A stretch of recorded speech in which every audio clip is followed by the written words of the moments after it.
लाभ और हानि को कैसे निकाला जाता है और ये लाभ हानि होती क्या चीज़ है। दोस्तों पूरी डिटेल वीडियो है ये, इसके 2 पार्ट होने वाले हैं। आपकी मम्मी ने आपको बोला कि जाइए आप एक सामान लेकर के आइए, आप 1 किलो चीनी लेकर के आइए दुकान से, चीनी। ठीक है, आप दुकान पर जाते हैं, चीनी लेकर के आते हैं 40 रुपये किलो। ठीक है, आपकी मम्मी ने आपको सामान लाने के लिए दुकान पर भेजा, आप चीनी लेकर के आए 40 रुपये किलो और आपने 40 रुपये किलो में चीनी खरीद ली। क्या होता है? क्रय मूल्य के विपरीत, क्रय मूल्य के उल्टे को ही हम दोस्तों, जैसे कि आपने थंबनेल के अंदर देखा, ये इस वीडियो का फर्स्ट पार्ट है और आज के इस फर्स्ट पार्ट के अंदर हम क्या करेंगे, आज हम करेंगे कि लाभ और हानि को कैसे निकाला जाता है और ये लाभ हानि होती क्या चीज़ है। दोस्तों पूरी डिटेल वीडियो है ये, इसके 2 पार्ट होने वाले हैं। दोस्तों आज ये इस वीडियो का पहला पार्ट है, नेक्स्ट पार्ट कल आएगा। ठीक है, तो चलिए इस वीडियो को करते हैं कंटिन्यू। नमस्कार दोस्तों, मेरा नाम है नितिन कुमार और आप देख रहे हैं नितिन की मैथ क्लास यूट्यूब चैनल। तो चलिए वीडियो को फटाफट से बिना किसी देरी के शुरू करते हैं।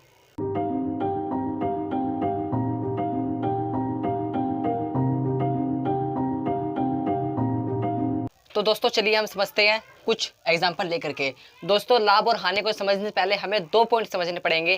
पहला है कि क्रय मूल्य क्या होता है और दूसरा है विक्रय मूल्य क्या होता है। देखिए, मान लीजिए आपकी मम्मी ने आपको बोला कि जाइए आप एक सामान लेकर के आइए, आप 1 किलो चीनी लेकर के आइए दुकान से, चीनी। ठीक है, आप दुकान पर जाते हैं, चीनी लेकर के आते हैं 40 रुपये किलो। ये जो आपका जो 40 है, जो 40 रुपये हैं जो आपने खरीदा है, 40 रुपये में आपने उससे खरीदी है, चीनी खरीदी है, जो खरीदी हुई प्राइस होती है उसको हम क्रय मूल्य कहते हैं। इंग्लिश में हम उसको कॉस्ट प्राइस कहते हैं, जिसे हम शॉर्ट फॉर्म के अंदर सीपी लिख सकते हैं।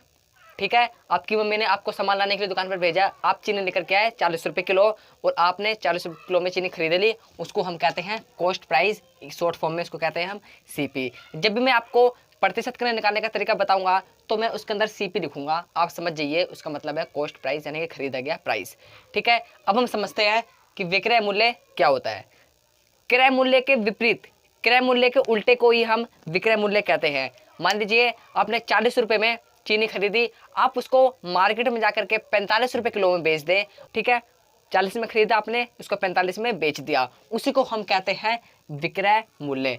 40 में खरीदा, 45 में बेच दिया, उसको कहते हैं हम विक्रय मूल्य, जिसे हम इंग्लिश में कहते हैं सेलिंग प्राइस। उसे शॉर्ट फॉर्म में लिखते हैं हम एसपी करके, सेलिंग प्राइस। ठीक है, 40 रुपये में चीनी खरीद करके आपने उसको 45 में बेच दिया, उसको हम कहते हैं सेलिंग प्राइस। कि 40 का आंकड़ा कोई फिक्स नहीं है, मैंने एग्जाम्पल के तौर पर आपको 40 का आंकड़ा दिया था। तो चलिए मैं आपको बताता हूँ कि लाभ और हानि को निकाला कैसे जाता है। एक जादू देखना है आपको, ये देखिए, देखा जादू? तो दोस्तों आपको अगर मान लीजिए क्वेश्चन के अंदर लाभ निकालना है कि आपको कितना लाभ हुआ, तो उसके लिए आपको क्या करना पड़ेगा, विक्रय मूल्य में से क्रय मूल्य माइनस कर देना है। ठीक है, मान लीजिए अगर आपको हानि निकालनी हुई तो उसके लिए आपको क्या करना पड़ेगा, और क्रय मूल्य में से विक्रय मूल्य माइनस कर दीजिए। नहीं समझ में आया? चिंता मत कीजिए, मैं समझाता हूँ आपको। देखिए, मान लीजिए क्वेश्चन में आपको दी हुई है सीपी, यानी कि क्रय मूल्य आपको दिया हुआ है 80 रुपये, और आपके पास एसपी यानी कि सेलिंग प्राइस दी हुई है आपके पास 70 रुपये। ठीक है, आपसे पूछा गया है कि आपको इसके अंदर कितनी हानि हुई। क्या पूछा गया है कि कितनी हानि हुई, तो उसके लिए आपको क्या करना पड़ेगा, जो आपको सीपी दिख रहा है इसकी जगह पर ये आ जाएगा, और जो आपको एसपी दिख रहा है इसकी जगह पर विक्रय मूल्य आ जाएगा 70। तो 80 में से 70 जाएंगे तो कितने बचेंगे, 10। ये जो 10 रुपये है, ये हमारी 10 रुपये की हानि हुई है। क्वेश्चन में हानि पूछा जाएगा तो क्वेश्चन के अंदर हानि निकालने का ये सूत्र है। मान लीजिए इसी जगह पर वो क्वेश्चन उल्टा कर दे,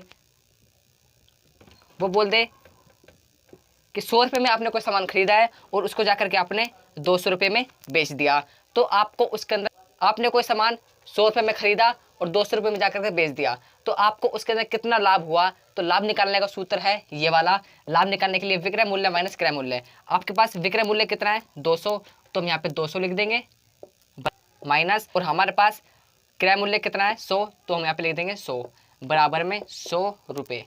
हमें 100 रुपये का लाभ हुआ है, हमें 100 रुपये की प्रॉफिट हुआ है।